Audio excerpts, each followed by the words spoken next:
सबसे पहले अपने परम आराध्य परम पूज्य गुरु महाराज साहब आपके चरणों में हमारा प्रणाम है। पूज्य गुरु माँ आपके भी चरणों में हमारा प्रणाम है।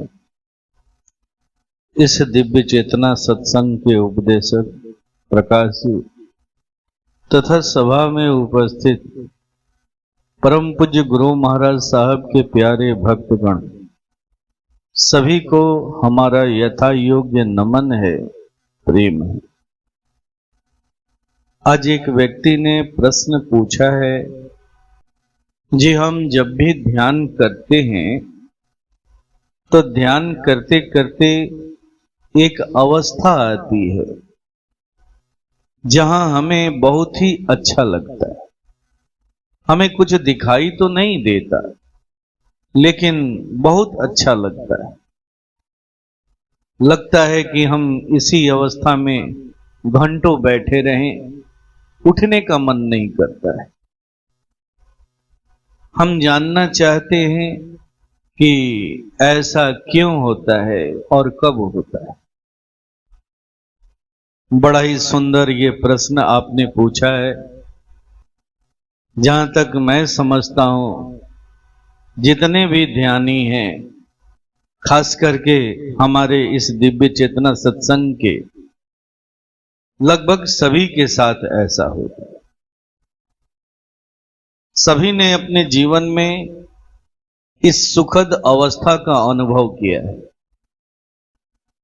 हो सकता है रोज रोज ना हो, 2-4 दिन पर एक बार हो जाए, 10 दिन पर एक बार हो जाए, लेकिन होता जरूर है। ध्यान बहुत ही अच्छा लगता है। आइए इसे समझने से पहले हम आप लोगों को एक प्रसंग की तरफ ले चलते। जब मैं आपके सामने इस प्रसंग को रखूंगा तो समझना बड़ा ही आसान हो जाएगा। बात उन दिनों की है जब द्वितीय विश्व युद्ध चल रहा था। इंग्लैंड का एक सैनिक इस युद्ध में बुरी तरह से घायल हो जाता है। जब वो घायल हो जाता है तो उसके जो साथी सैनिक हैं वो उसे उठा करके शिविर में ले आते हैं। शिविर में कुछ दिनों तक उसका इलाज चलता है। कुछ दिनों के निरंतर इलाज के बाद वो सैनिक शारीरिक रूप से स्वस्थ हो जाता है, लेकिन उसके अंदर में एक कमी रह जाती है। वो अपना याददाश्त खो बैठता है। उसे अपने पीछे के जीवन के बारे में कुछ भी याद नहीं रहता। कहते हैं कि जब युद्ध समाप्त हो जाता है तो सारे सैनिकों को छुट्टी मनाने के लिए अपने घर जाने का मौका दिया जाता है। सारे सैनिक अपना अपना सामान बांधने लगते हैं। उनके अंदर में अपने घर जाने की जो खुशहाली है वो खुशहाली प्रकट होने लगती। वो काफी प्रसन्न दिख रहे होते, खुश दिख रहे होते। लेकिन जो बीमार सैनिक था, जिस सैनिक की याददाश्त खो गई थी, वो सैनिक चुपचाप एक कोने में बैठा हुआ था। उसके चेहरे पर कोई खुशी नहीं थी। उसे स्वयं के बारे में कुछ भी पता नहीं था कि वो कहां से आया है, कहां का रहने वाला है। ऐसी हालत में वो करे तो क्या करे। चुपचाप बैठ करके उदास मन से सभी सैनिकों को देख रहा था। सैनिकों का जो कमांडर था उसकी निगाह उस सैनिक पर पड़ गई। जैसे ही उसकी निगाह पड़ी, कमांडर को समझते देर नहीं लगी कि वो कहां खोया हुआ है। कमांडर को उस सैनिक की दशा पर बड़ा ही तरस आया। कहते हैं कि उस कमांडर ने बहुत सारे मनोचिकित्सकों को बुलाया। उन मनोचिकित्सकों के सामने उस बीमार सैनिक को लाया गया। मनोचिकित्सकों ने उस बीमार सैनिक का तरह तरह से इलाज करने का प्रयास भी किया, तरह तरह से उपाय किए, लेकिन उनका सारा उपाय, सारा प्रयास निष्फल होते चला गया। वो सैनिक अपने उसी दशा में था, चुपचाप मौन, चेहरे पर एक उदासी। कमांडर तो कमांडर होता है, कमांडर को उस सैनिक की दशा देखी नहीं जा रही थी। बार बार वो मनोचिकित्सकों से निवेदन करने लगा, देखिए आप लोग कोई उपाय कीजिए, आप लोग ही इसे ठीक कर सकते हैं। एक मनोचिकित्सक ने एक उपाय बताते हुए कहा, ऐसा है कि आप देश के जितने भी शहर हैं, जितने भी गांव हैं, वहां पर इस सैनिक को एक बार जरूर घुमाइए। काम तो थोड़ा कठिन है, लेकिन अगर आप लोग ऐसा करेंगे तो हो सकता है इसकी याददाश्त वापस आ जाए। इसके चित्त के अंदर में कहीं की याद अगर पड़ी हुई होगी तो हो सकता है इसकी विस्मृति स्मृति में लौट जाए। अगर आप लोगों के सामने इस सैनिक के याददाश्त को वापस लौटाने का कोई उपाय है तो एकमात्र यही उपाय है, आप लोग ऐसा करके देखिए। कमांडर उस मनोचिकित्सक की बात पर विचार करने लगा और उसने ऐसा निर्णय लिया कि हां, हम लोग ऐसा करेंगे। कमांडर कभी भी नहीं चाहता है कि उसका एक भी सिपाही अस्वस्थ रहे, बीमार रहे। कहते हैं कि उस कमांडर ने 2 अन्य सैनिकों की नियुक्ति की और कहा, आज के बाद तुम लोगों की ये ड्यूटी है कि तुम लोग रोज इसे देश के किसी न किसी शहर में ले जाओगे, शहर को घुमाओगे, गांव गांव में ले जाओगे, गांवों को घुमाओगे। शायद ऐसा करने से इसकी याददाश्त लौट आए। कहते हैं कि इस तरह से कमांडर ने 2 सैनिकों को नियुक्त किया और यह जिम्मेवारी उनके जिम्मे लगा दिया। अब वो दोनों सैनिकों ने निर्णय लिया कि पहले हम लोग इस बीमार सैनिक को लेकर के ट्रेन से यात्रा करें। ट्रेन के लिए उन्होंने एक्सप्रेसवे का चुनाव किया। अक्सर एक्सप्रेसवे देश के बड़े बड़े शहरों में रुकती है, बड़े बड़े स्टेशनों पर रुकती है। तो उन सैनिकों ने पहले शुरुआत यहीं से की। वो ट्रेन में लेकर के उसे बैठते। जब ट्रेन कहीं स्टेशन पर रुकती तो वो लोग उस सैनिक को लेकर के स्टेशन पर उतरते। स्टेशन पर जो नेम पट्टी लगा रहता है वहां पर वो ले जाते, नेम पट्टी दिखाते और बोलते, देखो इसे पढ़ने का प्रयास करो, इसे पहचानने का प्रयास करो। कहीं ये स्टेशन तुम्हारा जाना पहचाना स्टेशन तो नहीं है, पहले तुम कभी यहां आए तो नहीं हो। सैनिक बार बार स्टेशन पर लगे हुए नेम पट्टी को देखता और मौन हो जाता। उसके चेहरे की उदासी वैसी की वैसी ही बनी रहे। फिर दोनों सैनिक उस बीमार सैनिक को लेकर के ट्रेन में आकर के बैठ जाते, अगले स्टेशन पर ले जाते। अगले स्टेशन पर जैसे ही गाड़ी रुकती वहां भी उतरते। वहां भी वो उसे स्टेशन पर घुमाते, स्टेशन पर जो नेम पट्टी लगी होती है वहां ले जाते, उस जगह को पहचान कराने की कोशिश करते। लेकिन हर बार की तरह वो बीमार सैनिक मौन रहता, उसके चेहरे की उदासी जाने का नाम नहीं ले रही थी। कुछ दिनों तक, कुछ महीनों तक ऐसा चलता रहा। दोनों सैनिक उस बीमार सैनिक को लेकर के शहर के बड़े बड़े स्टेशनों पर उतरते, स्टेशनों को घुमाते, स्टेशन की पहचान कराने की कोशिश करते और वापस लौट गए। उनका हर प्रयास असफल होते जा रहा था।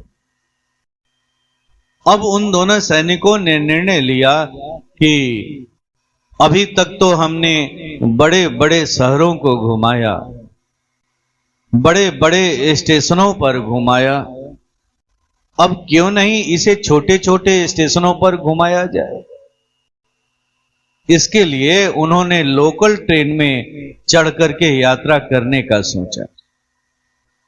अब वो लोकल ट्रेन में बैठते उस बीमार सैनिक को लेकर के, और जहां भी ट्रेन रुकती उस छोटे से स्टेशन पर उतरते, वहां भी वो वही काम करते। उस बीमार सैनिक को स्टेशन पर लगे हुए नेम पट्टी के पास ले जाते, उसे दिखाते और पूछते, क्या तुम इस जगह को पहचानते हो? क्या ये स्टेशन पर कभी तुम पहले आए हो? पहचानने की कोशिश करो। यहां भी वो सैनिक वैसे ही उदास रहता, मौन रहता, कोई उत्तर नहीं देता। अपने कमांडर के आदेशानुसार वो दोनों सैनिक अपने प्रयास में लगे हुए थे। बार बार उनका प्रयास निष्फल हो रहा था। अब वो धीरे धीरे वो भी अंदर ही अंदर दुखी होने लगे। उन्हें भी अब ऐसा एहसास होने लगा था कि शायद वो अब इस काम में सफल नहीं हो पाए। इसी तरह से अधूरे मन से उनकी यात्रा चल रही थी। एक दिन लोकल ट्रेन एक छोटे से स्टेशन पर रुकी। दोनों सैनिकों ने सोचा, अब इसे इस स्टेशन पर उतार करके क्या होगा? लगता है इसकी याददाश्त अब वापस नहीं लौट पाएगी। और कहते हैं कि उन्होंने उसे ट्रेन में ही छोड़ दिया और अपने स्टेशन पर उतर गए। सोचा कहीं चल करके चाय पानी पी लेते हैं। जैसे ही वो उस बीमार सैनिक को छोड़ करके स्टेशन पर उतर करके चाय पानी पीने के लिए इधर उधर गए, ठीक थोड़ी देर के बाद वो बीमार सैनिक अपने सीट से उठता है, ट्रेन के गेट पर आकर के कुछ देर के लिए खड़ा होता है, इधर उधर देखता है। थोड़ी देर के बाद वो प्लेटफॉर्म पर उतर जाता है और प्लेटफॉर्म पर जो नाम पट्टी लगा हुआ था, जो नेम प्लेट लगा हुआ था, वहां पर जाकर के खड़ा हो जाता है। गौर से उस नेम प्लेट को पढ़ने का प्रयास करने लगता है और थोड़ी देर के बाद उसके कदम एक ओर बढ़ने लगते। अब कदम तेज होने लगते। वो स्टेशन से बाहर निकलता है, बाजार के रोड और चौराहों को पार करता हुआ दौड़ते हुए वो एक गांव में प्रवेश करता। गांव के गलियों से गुजरता हुआ वो एक मकान के पास जाकर के खड़ा हो जाता है। जैसे ही मकान के पास खड़ा होता है, उसके अंदर से एक आवाज आती है, दिस इज माई हाउस, ये मेरा घर है। जैसे ही उसके अंदर से आवाज आती है, उसके चेहरे की उदासी समाप्त हो जाती है, आंखों में चमक आ जाती है, चेहरे पर चमक आ जाती है। थोड़ी देर के बाद वो अपने घर में प्रवेश करता है। जैसे ही घर में प्रवेश करता है उसे अद्भुत सुकून मिलता है, शांति मिलती है, आनंद मिलता है। वो खुशियों से झूम उठता है। अब ऐसा लग रहा था कि मानो उसे ऐसी खुशी मिल गई है, ऐसी खुशी मिल गई है जिसके सामने दुनिया की हर खुशी बौनी हो गई, छोटी हो गई। यही है अपने घर वापसी की खुशी। ठीक ऐसी ही घटना घटती है जब एक साधक ध्यान करता है। ध्यान क्या है? तो स्वयं के अंदर में प्रवेश करने की एक वो प्रक्रिया है। जब ध्यान घनीभूत होने लगता है तो इसका मतलब है कि हम अब अपने अंदर में प्रवेश करने लगे। जैसे जैसे हम अपने अंदर में प्रवेश करते चले जाते हैं, हमें बहुत ही अच्छा लगने लगता है। हमें काफी सुकून मिलता है, शांति मिलती है, आनंद की अनुभूति होने लगती है। अब ऐसी हालत में ध्यान तोड़ने की इच्छा नहीं होती है, उठने का मन नहीं करता है, लगता है घंटों बैठे रहे। दरअसल ये जो सुख है, ये जो शांति है, अपने स्वयं के घर में प्रवेश करने की शांति। इसी को तो तुलसीदास जी ने कहा है, निज सुख बिनु मन होई कि थीरा, परस की होई बिहीन समीरा। जो अंतरात्मा का सुख है उससे बड़ा सुख और कहीं नहीं, कहीं नहीं। यही सुख शाश्वत सुख है, यही सुख अखंड सुख है। जैसे ही साधक ध्यान के द्वारा अपने अंदर में प्रवेश करने लगता है, वह भी शांत और स्थिर होते चला जाता है। आगे चल करके अब ये सुख हमें बार बार खींचने लगता है, बाध्य करने लगता है कि हम रोज ध्यान में बैठे, थोड़ा ध्यान कर लेते। अब वो अपने अनावश्यक समय को व्यर्थ गंवाना नहीं चाहता। जब भी उसे समय मिलता है, अब वो अपने समय का उपयोग करना सीख जाता है। यही कारण है कि जब हम ध्यान करते हैं, साधक गण ध्यान करते हैं, ध्यान की गहराई में उतरते हैं, तो उन्हें बहुत ही अच्छा लगने लगता है। जो बाहरी हलचल है वो बाहरी हलचल से हटने लगते हैं और अंतर के सुख में स्थापित हो जाते हैं। कहते हैं कि इस संसार में जब भी कोई जीव आता है तो उसे पहले की बात याद नहीं रहती। उसे ये याद नहीं रहता है कि वो कहां से आया है, क्यों आया है। फिर आगे चल करके जब उसकी मृत्यु होती है तो मृत्यु के बाद की भी चीजें उसे याद नहीं रहती। मृत्यु के बाद क्या हुआ था, वो कहां गया था, कुछ भी याद नहीं रहता। याद अगर कुछ रहता है तो केवल और केवल बीच की अवधि में हमें कुछ याद रहता है। जन्म के बाद और मृत्यु के पहले जो बीच की अवधि है, उस बीच की अवधि के बारे में ही हमें थोड़ा बहुत याद रहता है। लेकिन हम तो यहां पर भी पूरी तरह से होश में नहीं रहते, यहां भी तो बेहोशी की ही हालत में रहते। बेहोशी की हालत मैं इसलिए कह रहा हूं कि यहां आकर के भी अक्सर हमें इस बात का ज्ञान नहीं होता है कि हमें अपने इस जीवन का उपयोग कैसे करें। एक बेहोशी लिए हुए आते हैं और एक बेहोशी लिए हुए यहां से चले जाते हैं।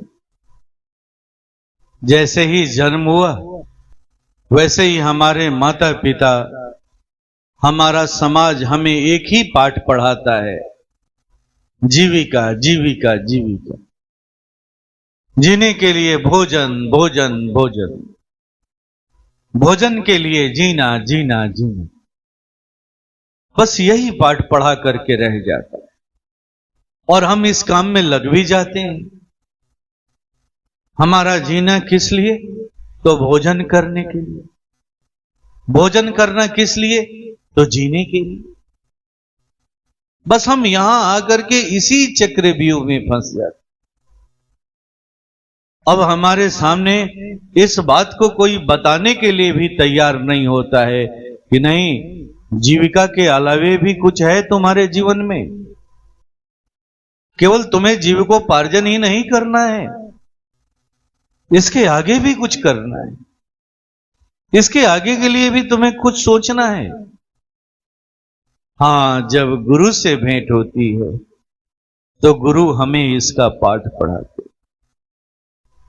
गुरु हमें समझाते हैं कि नहीं, तुम्हारे जीवन में केवल जीविका ही प्रधान नहीं है। ये जीविका किस लिए है? तो शरीर को पोषण देने के लिए। शरीर को पोषण किस लिए देना है? तो जीवन धन को कमाने के लिए पोषण देना। ये प्रथम पाठ हमें गुरु से मिलता है। गुरु से गुरु चेताते हैं कि तुम अपने जीवन में सामंजस्य पैदा करो, अपने जीवन धन के प्रति और अपने जीविका के प्रति। वो कभी भी नहीं कहते हैं कि जीवन धन को प्राप्त करने के लिए अपने घर को, अपने परिवार को, अपने समाज को छोड़ करके भाग जाओ। हां, इतना जरूर कहते हैं कि तुम्हारी जीविका केवल और केवल शरीर के पोषण के लिए होना चाहिए। और शरीर का पोषण किस लिए? तो जीवन धन को कमाने के लिए। जीवन धन वो धन है जिस धन को लेकर के हमें यहां से जाना। जैसे जैसे हम उस जीवन धन के करीब होते चले जाते हैं, वैसे वैसे हमारे अंदर में शांति आने लगती, हमारे अंदर का हलचल दूर होने लगता है, अशांति शांति में बदलने लगती है। अगर हमारे गुरु ने कोई पाठ पढ़ाया है तो इसी का पाठ पढ़ा। हमारे परम आराध्य पूज्य गुरुदेव ने कभी भी नहीं कहा कि सुख और शांति के खोज के लिए तुम अपने घर को, गृहस्थी को बर्बाद कर दो, उसे छोड़ करके भाग जाओ, कायरों की तरफ भाग जाओ। नहीं, उन्होंने हमेशा यही कहा कि अगर तुमने गृहस्थी को बसाई है, अगर अपने परिवार को बसाया है, तो उस परिवार को भी, अपने गृहस्थी को भी अपने अनुकूल बनाओ। जब तुम उन्हें अनुकूल बनाओगे तो तुम्हारे इस काम में वो तुम्हारी सहायता भी करेगी। ऐसी हालत में जीवन धन को कमाना आसान हो जाएगा, सरल हो जाएगा। हमारे परम पूज्य गुरुदेव के अगर जीवन को देखे तो उन्होंने अपने जीवन में ऐसा ही किया है। उन्होंने कभी भी अपने गृहस्थी की अनदेखी नहीं की। गृहस्थी में रहते हुए, परिवार में रहते हुए, परिवार की सारी जिम्मेवारियों को निभाते हुए उन्होंने उस उच्च पद को प्राप्त। तो जब जीव इस संसार में आता है तो उसके सामने ये दो चीजें होती हैं, जीविका और जीवन धन। अक्सर देखने को मिलता है कि लोग जीविका में ही फंसे रह जाते हैं, जीवन धन की अनदेखी कर देते हैं। कुछ लोग ऐसे मिलते हैं जो जीवन धन तो चाहते हैं लेकिन जीविका की अनदेखी कर देते हैं। ऐसी स्थिति में चलना बड़ा ही कठिन हो जाता है। अगर हमें कुछ समझना है तो हमें यही समझना है कि हमारी जीविका कैसी हो। तो जीविका घर परिवार को देखने के लिए जरूर हो, अपनी जिम्मेवारियों को निभाने के लिए जरूर हो, लेकिन साथ ही साथ उसके केंद्र बिंदु में क्या होना चाहिए? तो जीवन धन भी होना चाहिए। याद रहे, हमें उस धन को भी कमाना है जिसे लेकर के यहां से जाना है। ये हर साधक के केंद्र बिंदु में ये बात होनी चाहिए। और इस पाठ की पढ़ाई कहाँ होती है? तो सत्संग स्वभाव में होती, गुरु के पास होती है। इसीलिए बार बार कहा जाता है कि एक मनुष्य के जीवन में गुरु का होना परम आवश्यक है, परम आवश्यक। आज के माता पिता हमें इस बात को याद नहीं दिलाते, हमारा समाज हमें इस बात को याद नहीं दिलाता। अगर कोई याद दिलाता है तो एकमात्र गुरु ही याद दिलाता है, गुरु ही याद दिलाता है, गुरु का सत्संग ही याद दिलाता है। इसीलिए एक जीव का सबसे पहला कर्तव्य बनता है कि जब भी वो मानव योनि में आए तो सबसे पहले वो गुरु की खोज करे, गुरु की। जब हमें गुरु से भेंट हो जाए तो हमारा संबंध गुरु के साथ कैसा होना चाहिए? तो जहां तक मैं समझता हूं कि गुरु के साथ हमारा संबंध पिता और पुत्र का होना चाहिए। वैसे सबका नजरिया अपना अपना अलग होता है, कोई किस रूप में अपना संबंध बनाता है, कोई किस रूप में बनाता है। लेकिन अगर मुझसे ये बात पूछी जाए तो मैं यही कहूंगा कि एक शिष्य का संबंध अपने गुरु के साथ पिता और पुत्र के समान है। मैं पिता और पुत्र की तरह क्यों कह रहा हूं, इसका भी बहुत बड़ा कारण है। अक्सर हमारे यहां समाज में पिता ही घर का मालिक होता है। हमारे घर का जितना भी प्रबंधन होता है वो सब पिता के द्वारा ही होता है, पिता के अधीन ही होता है। ऐसी हालत में घर के जितने भी सदस्य होते हैं वो सभी के सभी पिता के आदेश का इंतजार कर रहे होते हैं। पिता का आदेश मिलता वैसा हम काम करते। अगर घर परिवार के जितने भी सदस्य हैं उन्हें किसी चीज की जरूरत पड़ती है तो पिता तुरंत उसकी व्यवस्था कर देते हैं। इसका अभ्यास हमारे जीवन काल में हमेशा रहता है। इस तरह से रहने का अभ्यास किया है, चलने का अभ्यास किया है। अब ऐसी हालत में अपने गुरु को अगर हम पिता के रूप में स्वीकार कर लेते हैं तो हमारा जो आश्रय भाव है, आश्रित भाव है, वो बड़ा ही सहज हो जाता है, सरल हो जाता है। हम अपनी हर इच्छाओं, अपनी हर कामनाओं को अपने गुरु में देखने लगते हैं। गुरु हमारी हर इच्छाओं को, हर कामनाओं को पूर्ण करने के लिए भी तैयार भी होते हैं। ठीक वैसे ही जैसे घर में कोई बालक, कोई बच्चा कोई चीज चाहता है तो पिता उसकी व्यवस्था तुरंत कर देता है। बच्चे का विकास कैसे होगा, वो कैसे पढ़ेगा, कैसे आगे बढ़ेगा, इसकी चिंता पिता करता है। ठीक जब हम ऐसा ही संबंध अपने गुरु के साथ बना लेते हैं तो गुरु भी शिष्य के विकास की चिंता उस पिता की तरह करता है। दूसरी एक और सबसे अच्छी बात होती है, पुत्र हमेशा पिता के धन का अधिकारी होता है।